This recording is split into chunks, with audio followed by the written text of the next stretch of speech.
After a quite brilliant qualifying session, probably the best of the season at the Hungarian Grand Prix, the race was, well, left much to be desired, didn't it? But let's go through and rate the drivers. Well, there's only one place to start, and that's Max Verstappen, up at the front, number 1. A new record for Red Bull, 12 consecutive race wins, absolutely phenomenal result for them. Brilliant from the team. But Max, he had a scruffy qualifying session, didn't he? He wasn't always the best, and that culminated with that final run, which normally you'd always see him that pump that lap, which is just so far beyond everywhere else. And it wasn't, and it left a brilliant lap from Lewis Hamilton to get pole. But then once he got into the lead on the race, didn't he? Off he went, he controlled it, and that car in race trim is absolutely magnificent. It's untouchable, isn't it? It just seems so easy to drive at the speeds that he can. And it's like Total Wolf said, it's F1 v F2, but I'm going to give him a 9 out of 10 for that weekend. Next up, Lando Norris, a second place finish again. What a fantastic result for him off the back of Silverstone. McLaren are back, aren't they? This is 3 racetracks with 3 completely different layouts, with Austria, Silverstone and Hungaroring, where the car has been quick, aren't they? They now look like they are the second best team on the grid, the ones now taking the fight to Red Bull. I mean, this B-Spec car has been fantastic, and Lando Norris pulled off a quite brilliant result in the race. He was really disappointed with his 3rd place, wasn't he, with just being 1/10 of pole. He probably felt like he had enough in there, and that's what he said, to get pole position, but it wasn't to be. And then his move of the race probably was that around the outside of Lewis Hamilton, going around turn 2. That really set up his race, didn't it? Because I think it would have been a hard time if he didn't pull that one off so early. Undercut on Piastri, a brilliant result in getting that podium finish. And it was a brilliant celebration, smashing that trophy as well, wasn't it? Fantastic. A 9 out of 10 for Lando Norris. And then comes Sergio Perez, finally back on the podium. He had 2 completely mixed days, didn't he? A really poor qualifying, going down in 9th in that car. But actually on race day, we've seen him back to his aggressive self, didn't he? He was brilliant. Some fantastic moves. The one on George Russell was fantastic. Same with Oscar Piastri, some brilliant moves, brilliant overtaking, and finally another podium, and hopefully he can kick on from here and fight for some race wins so we can see some action up at the front. A much better performance. I'm going to go for a 7 out of 10 for Sergio. Next up, Lewis Hamilton. He got a 4th place finish in the end, didn't he? A magnificent pole lap. It was fantastic. Finally, pole number 104. He's been absolutely magnificent around Hungaroring. A record 9th pole position at one circuit, the only driver to do that on his own. Again, another record for him. Absolutely brilliant, but equally as bad was his race start, wasn't it? To drop from pole to 4th just after like 3 or 4 corners. I mean, it couldn't have got any worse for him, could it? And then he did. The car was really slow, wasn't it, on the hard, and then he mounted a fight back at the end. Hunting down Sergio Perez was brilliant. Just didn't have enough laps in him for that battle to happen, but I'm going to go for an 8 out of 10, mainly down to that pole lap. Next up, Oscar Piastri. He had a fantastic start, didn't he? Getting down into P2, and then he was holding off his teammate really well, wasn't he? Then the undercut cost him. He then had some car damage, and he'd be really disappointed to finish down in 5th. It looked like he could have been on the podium. It wasn't to be in the end for him. It's kind of like just missed him, hasn't it, these podiums? One in Silverstone and at the Hungaroring. Next up, Spa. I'm hoping he can pull off something brilliant there. An 8 out of 10 for Oscar. Georgie boy Russell, he finished in 6th place. What a fantastic result after an absolutely shocking qualifying session, wasn't it? Going out in P18, he got caught up in that melee in the end, and that really cost him, but a fantastic race. The Mercedes was slow on the hard tyres, but he really made it pay on the mediums with some brilliant overtaking. Beat the 2 Ferraris. I mean, coming from that far back, that was no mean feat. A brilliant result in the end.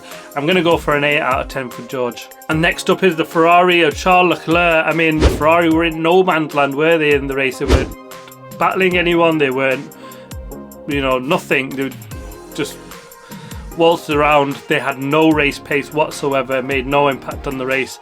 I think they'd be really disappointed with that. I'm going to go for a 5 out of 10 for Charles. And then comes his teammate in Carlos Sainz in P8. He finished the race.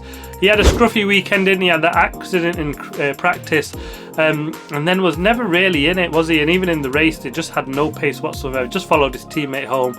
A 5 out of 10 for Carlos. And then come the boys in the Aston Martin, doesn't it? And it's Alonso who finished in 9th place.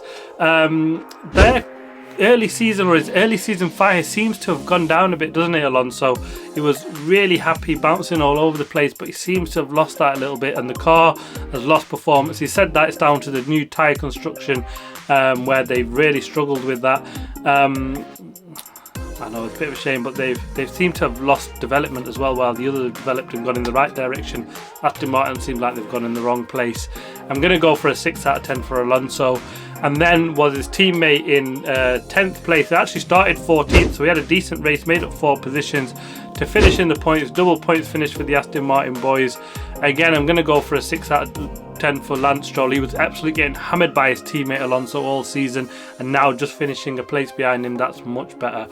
And then Albon in 11th place. He started P16, and that car really struggled around this circuit, and a track that really doesn't suit them. He's done a fantastic job, hasn't he, to just miss out on the point. I think they'd be disappointed with that, but probably a bit buoyed to see that actually the race pace was there, moved up the field, and I think that's a decent job actually, considering where he started. And next up is Spa, where I think they should really go well. A 7 out of 10 for Alex Albon. And then comes Valtteri Bottas. Oh, the Alfa Romeo was on fire this weekend, wasn't it?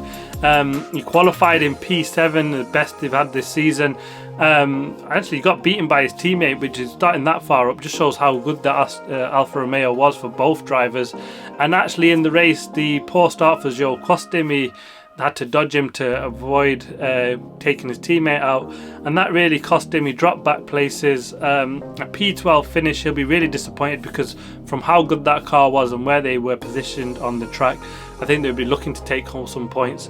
But a really good qualifying performance. I'm going to go for a 7 out of 10 for Valtteri. Then comes Daniel Ricciardo, a P13 finish, an absolutely brilliant weekend. It's all-round success for him, hasn't it, this return so far? He beat his teammate in qualifying, he beats him in the race. He was solid, wasn't he? Can't go wrong. I'm going to go for a 7 out of 10 for Daniel Ricciardo. P14 for Nico Hulkenberg, a brilliant top 10 performance in qualifying, but again in the race that Haas has been really slow, hasn't he? He just dropped backwards.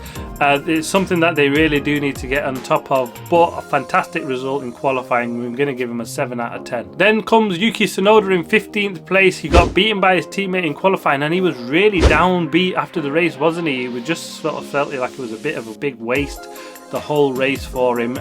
He said the car had pace and it was better, but really disappointed to finish and out of the points, or not even be battling for that. He was really downbeat. Sad to see him like that. I'm going to go for a 6 out of 10 for Yuki. And then Zhou Guanyu in P16. What a fantastic qualifying session. He was qualifying 5th, but a car issue with his brake failure sensor at the start meant he went into install, and then it was a horrendous start, wasn't it? And then straight into the back of Daniel Ricciardo, got a 5-second penalty for that. I mean, caused the 2 Alpines to go out. And then he ran pretty much at the back for much of the race. He'd be really disappointed not to make the most of that. But considering a fantastic qualifying session, he's beaten his teammate on that. I'm going to go for a 7 out of 10 for Zhou Guanyu. And then Kevin Magnuson, P17. I mean, he had a really poor qualifying session, didn't he? He started in 19th in the race. And again, he was pretty much at the back all throughout the race. Last of the runners in 17th place was Kevin Magnuson. Really disappointing, and don't know where his form has gone from last season. A 4 out of 10 for him. Next up, Logan Sargent. He actually retired just before the end of the race. He said he ran through most of it, but he was at the back in qualifying, at the back in the race. He really struggled this weekend, and after a decent performance last time out, he'll be hoping for better in Spa, where the car should suit that circuit. Let's see if he can battle further up the grid, but a 3 out of 10 for him this weekend. And then followed by Pierre Gasly, who also DNF'd with his teammate Ocon on the first lap. They've been a bit poor, haven't they, Alpine? They didn't have a great qualifying session, and another double DNF weekend for them. They really need to hope that they can just get to the end in Spa and need to find some performance in that car, don't they? But no rating for the pair of them. And that's the video for the driver ratings. Watch out for my race review or preview for the Belgian Grand Prix coming up this weekend, and the qualifying and race reviews also. Thanks very much for watching. Please like, subscribe and comment as always. See you next time.